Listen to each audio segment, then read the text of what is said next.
We have been in a series of messages and worship themes that we've titled in a broad category, simply Keep It Real. We recognize that in life, it's often just the everyday stuff of doing life that often gets in the way of us really experiencing God in the measure in which we long to experience Him and He longs for us to experience. And so we've just selected a number, certainly not all-inclusive, but a few areas of life that we've chosen to address from the Scriptures these last few weeks in order to perhaps better equip us to understand how God can help us keep it real. For example, in our marriages, in parenting, with God Himself. And last week we talked about how keeping it real on the job, and a number of things that we all struggle with figuring out how does God connect with us. And we talk about keeping it real. We don't necessarily mean just keep it as is. What we mean is, how does God really fit in to some of these everyday struggles that we, struggle with? Well, today we're going to talk about another, and what's going to talk about is keeping it real with our time. We're going to talk about this from the context of a story in the Bible that basically is a story that I think most of us can identify with. Because when we talk about keeping it real with our time, I would suggest to you that most of us, most of the time, feel like there's just not enough of it. There's not enough of it in order to accomplish and live and do the things that we want to do, or in many cases are even expected to do.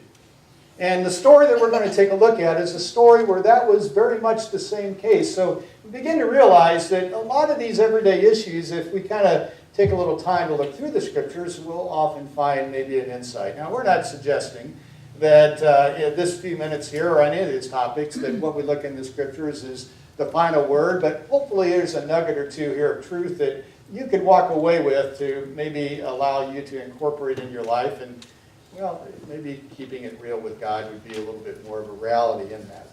Allow me, if I could, just to read this particular encounter. Jesus is coming to visit a home. And the home in which he is about to visit is a home of people that he knows well. It is a home that he has visited on a number of occasions. It is the home of two sisters, Mary and Martha, and their brother Lazarus. Lazarus, that might be a name a few of you connect with. He was the person shortly before Jesus' own death and resurrection that had died of an illness, had been placed in a tomb, and that Jesus had miraculously resurrected from that tomb in front of all people. And so understand that this family is a family that Jesus is well acquainted with, and it is a home that he has visited on numerous occasions, and that he will visit again even after this particular story that we read about today. So with that in mind, hear these words from Luke chapter 10. As Jesus and the disciples continued on their way to Jerusalem, they came to a certain village where a woman named Martha welcomed him into their home. Her sister Mary sat at the Lord's feet listening to what he taught. But Martha was distracted by the big dinner she was preparing. She came to Jesus and said, "Lord, doesn't it seem unfair to you that my sister just sits here while I do all the work?" Now, can you not read those words and realize that we have something in common with these people who lived so long ago? Tell her to come and help me. But the Lord said to her, "My dear Martha, you are worried and upset over all these details. There is only one thing worth being concerned about. Mary has discovered it. It will not be taken away from her." Now, let's talk about this story for a few moments together and see if there's something we can glean from it. Two sisters, identical situation. Jesus has come to the home, and they look at this opportunity from decidedly two different perspectives. One sister realizes Jesus is coming, and we have to have everything right. And we have to have not everything right, but it has to be done in abundance.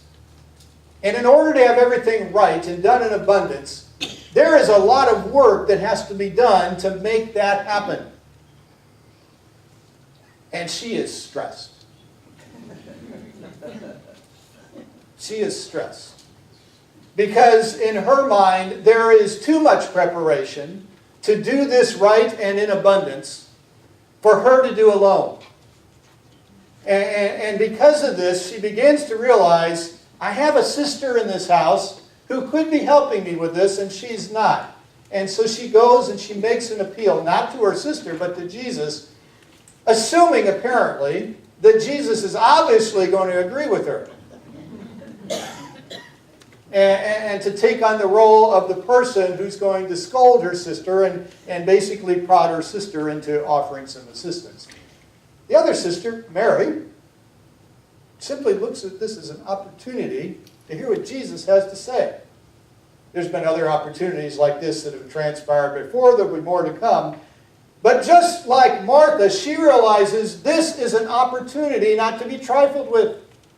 This is an incredible opportunity. But instead of an opportunity to serve, she sees it as an opportunity to hear, to listen, to absorb what Jesus has to say. And that's exactly what she's doing. It doesn't really reflect, I think, that she is uncaring or unfeeling about Martha's predicament. She is just looking at this from a very, very different perspective. They both see it as a momentous opportunity, but they approach this opportunity very differently. Very differently. Now, there's a couple other things about this story that I think are important to understand.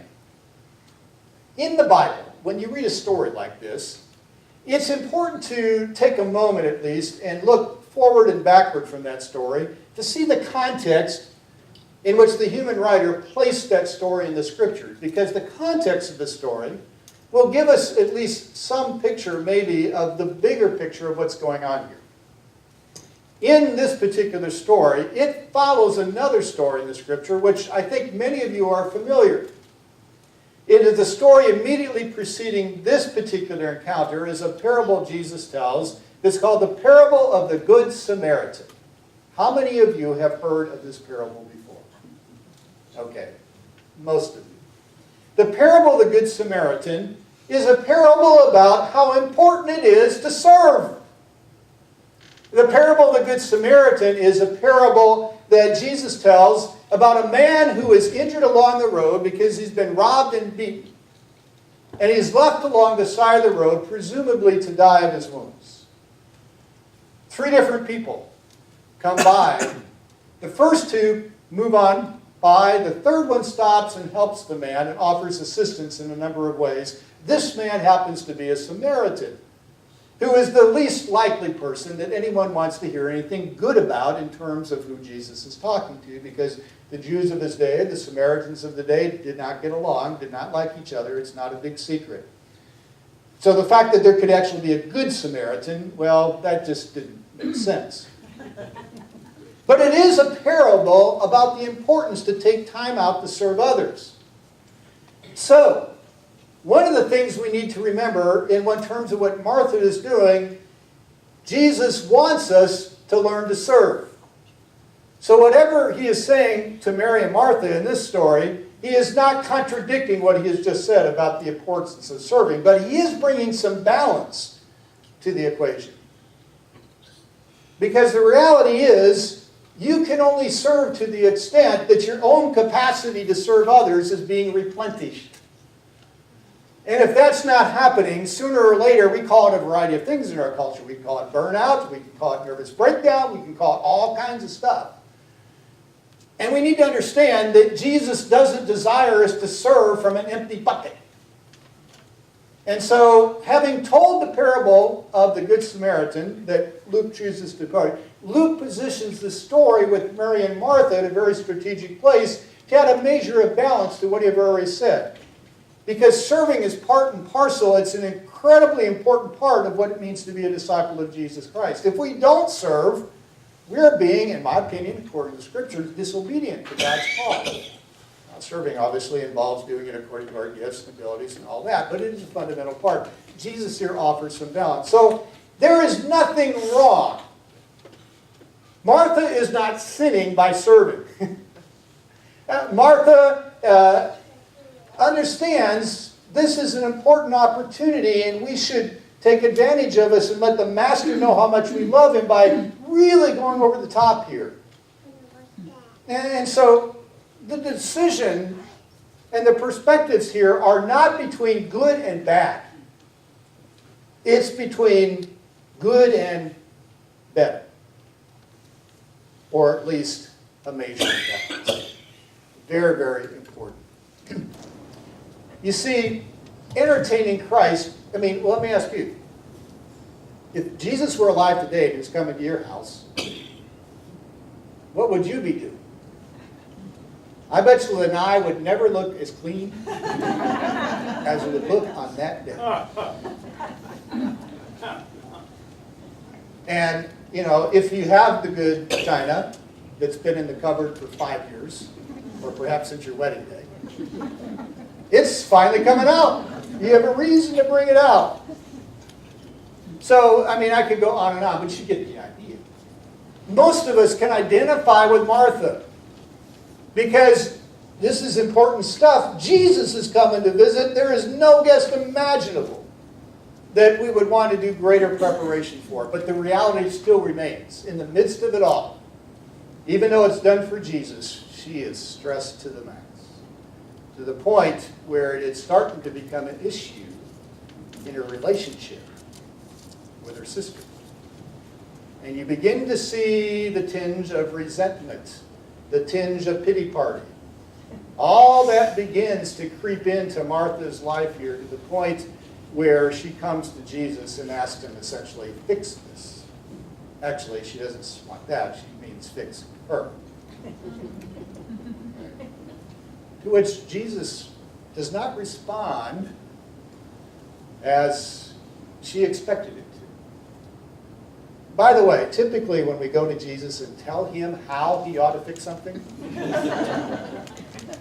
you should expect a response similar to this one. He is not there to simply, you know, he's not like our celestial gumball machine where we put a nickel in the gumball and out pops your solution. You know, Jesus will deal with it, but Jesus is going to deal with it as Jesus determines is best to deal with it. And usually when we tell him how to deal with it, we should expect him to deal with it in some way other than what we may expect. Just a sidebar for your thoughts. And Jesus doesn't exactly scold Martha. In fact, he's very, very kind, but he does offer a word of correction. And he makes a significant observation that is probably apparent to all. My dear Martha, you are worried and upset over all these details. You're trying to get it all right. And it's robbing you of something that Mary is experiencing. Notice, Mary isn't stressed. Now, I'm not saying that Mary can't be stressed or that, you know, Mary couldn't have been a little more sensitive to her sister's needs, but the point is, Mary isn't the stressed one in here, it's Martha. And I would suggest to you that at least part of the reason for that is Martha thought that she needed to impress Jesus. Mary had figured out she doesn't. Jesus isn't waiting for us to make an impression. And that the motivation for our service is not to do it to impress him, or for that matter, anyone else. What Jesus and what Mary figured out is Jesus wants to simply be with us in each and every circumstance in life. And what Mary saw here was the golden opportunity. And here's the thing. She knew that this was not an opportunity that was going to be around much longer. There was a point in time where Jesus was no longer going to be present. And so it's kind of like any of us, if we were told that we have so many days and we knew the exact day of our departure from this life, we're going to start to prioritize in what needs to happen during that time. And I would suggest to you that a lot of the things that we thought were important before that point are suddenly not so important anymore. Our mortality has a way of adjusting our priorities. And in this case, it was not so much Mary and Martha's, but it was the impending departure of Jesus, and realize this guy's not going to be with us much more. So, with that background, and understanding the story in that context, how does it help us keep it real with our time? Well, allow me just to share with you 4 little questions that we might ask ourselves, that I think kind of are pointed at by this story. Try to make this practical a bit in terms of some questions to help us maybe deal with it. Because the reality is, we probably are much more like Martha than we are like Mary. And we are stressed over trying to get it all right. We are stressed trying to get it all done. And we're perhaps even resentful towards the people around us who we feel aren't throwing their weight to try to get it all done. Trust me, I wish I had an 8-day work week and a 28-hour day too. But you know what would happen if we did? We'd be just as stressed. That would, you know, we'd fill that up without margin as well. So, first question. What or who is my center? What really is the center of my life? What is the core guiding thing or goal? What is it that's at the center of my life that helps guide all the other decisions and things that I do? Jesus says to Mary, says to Martha, one thing is needful. What is my one thing?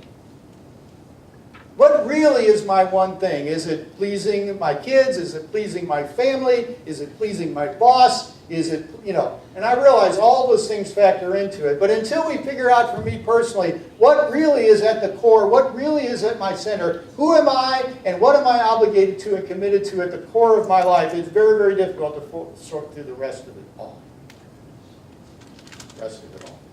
Because we tend to be blown in the wind by the expectations of other people or what we think needs to be done. Who or what is at the center of my life? We can't do everything. Mentally, we know that. Mentally, we know we can't do everything, but we'll sure put ourselves into early grave trying. And Jesus says, you don't have to. And one of the keys is, what's my one thing? That begins to define all the other stuff and tells me it's okay to say no. To say no. Opportunities come to us daily. And say, for example, you're given the opportunity, all expense paid trip to, I don't know, the place in the world that you most want to visit and have never been. And you would typically, in our culture, here's how I would respond to that. That's too good an opportunity to pass up. Is it? So now we readjust our whole life around this one thing, which is this all-expense-paid trip. And sometimes the cost of the all-expense-paid trip far exceeds the benefits of the trip itself. But we don't count that because it's free. But we don't realize that all of a sudden we've added stress to our life with the travel. We've added stress to our life. We may be cutting loose on some relationships in order to make this trip. There's all kinds of things. The point is, we cannot make those decisions without knowing what's really, truly important. What is the center and core of my life? Second question, what is distracting me from that center or core thing? What are the things that have to be done, and what are the things that are merely distraction because I'm putting pressure on myself to have to do that? When our kids are young, the house is messy. Now, I realize for some people that's easier to take than others. For some people that are kind of the type A, everybody's got to have a box and a place, it's a little more difficult. And then someday you finally wake up and you realize this is what it means to have children. The house is messy. This, it's not about teaching the children to keep the house neat. It's accepting the reality that having kids means I have a messy house. Now, it doesn't mean it's always messy. I'm not saying you throw caution to the wind, but that's part of the idea here. Is my messy house distracting me from the real issue of enjoying my children? And we can extend that to all of life. What is distracting me from the center or the core of who I am? Third question. Who am I listening to? There are so many voices clamoring and telling us how to do life. All you have to do is turn on the TV set. And so many people with a set of expectations that they feel are legitimate and we need to meet. There are so many Marthas in the world saying, I need you to come do this. And in the midst of it all, we have to be able to sort through which voices. Who am I listening to? What is my center? What is distracting me from that? And who am I listening to? And then the final question is simply this. What is it that Mary discovered that could not be taken away?